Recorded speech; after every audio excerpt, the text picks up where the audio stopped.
With the terabytes of data that we collect in AutoDeal, it's safe to say that there is an extremely wide audience for a car's variants. More often than not, we review the top-of-the-line variants so that our audience have a basis to make their purchases from there.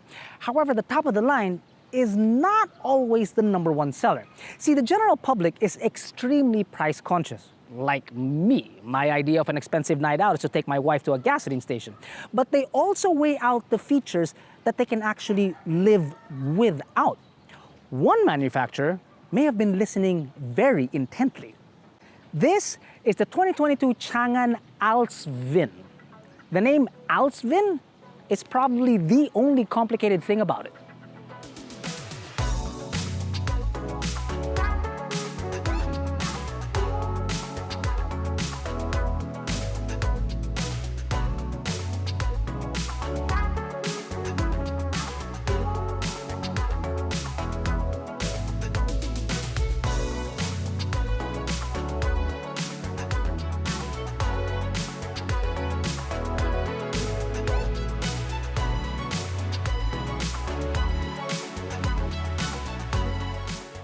Do you need help purchasing your car insurance?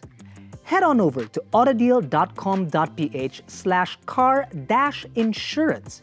Here, you can compare prices and customize your insurance coverage from many of the Philippines' top providers.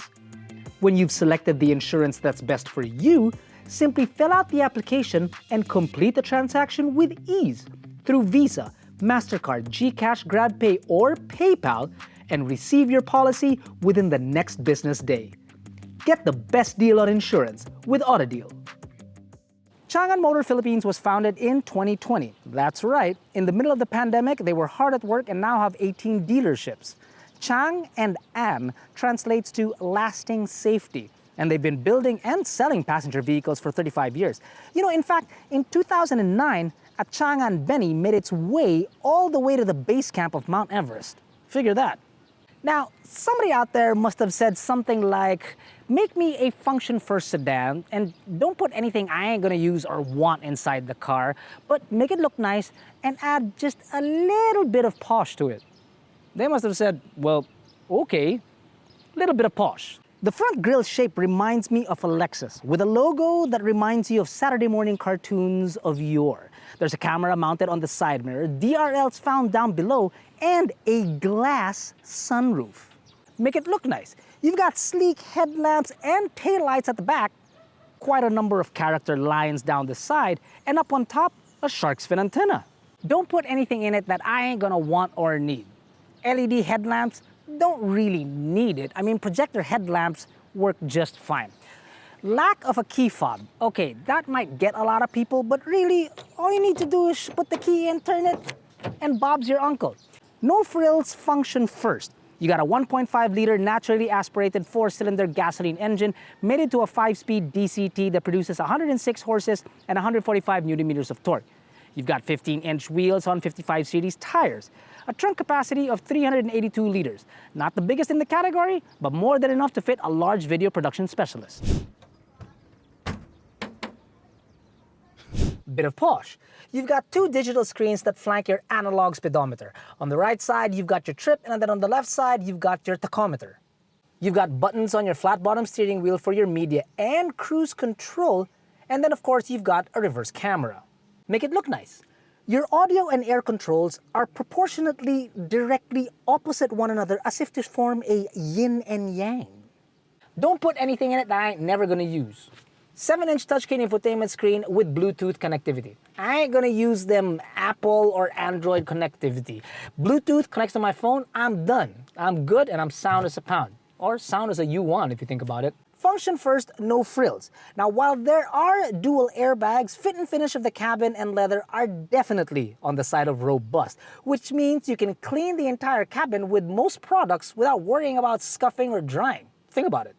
It's got a lot of textures too. You got smooth plastic down here, a little bit rougher up here, and then like much rougher up here. It's like perfect for the 3 bears. The big question, however, is just exactly how does it drive? Let's find out. Okay, maybe we need a push start.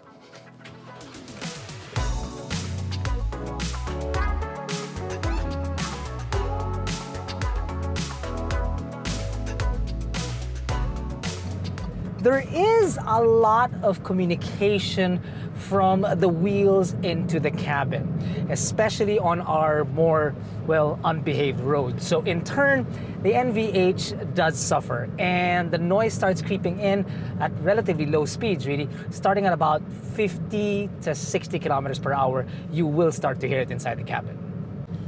The light steering is definitely a plus, because while it is light, the material on the steering wheel isn't actually as soft as you'd like it to be. Now, at first, you may not actually mind it, especially when the car is brand new, but after some time and some sun, well, yeah, that could change very quickly, actually.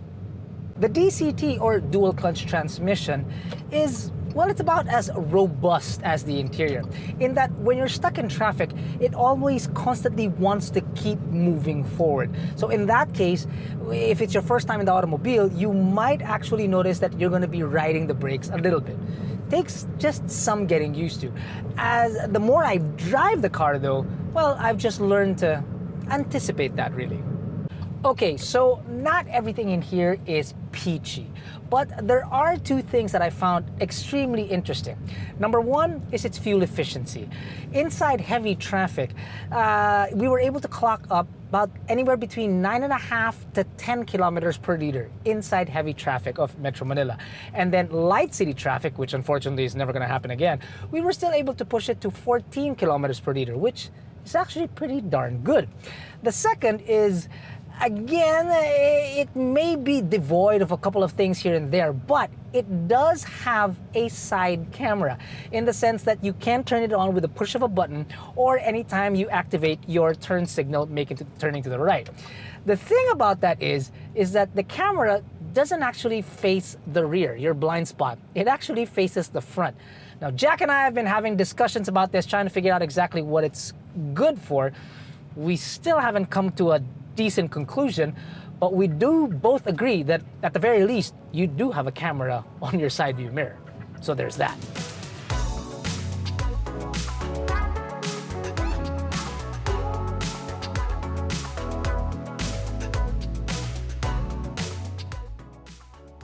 Short on what you've come to expect from your average subcompact sedan, the 2022 Changan Alsvin does compensate with its price, because this platinum variant does come in at 739,000 Philippine pesos. But if you check our web pages, you'll find that there are promos available on this platinum version at a discount of over 100,000 Philippine pesos.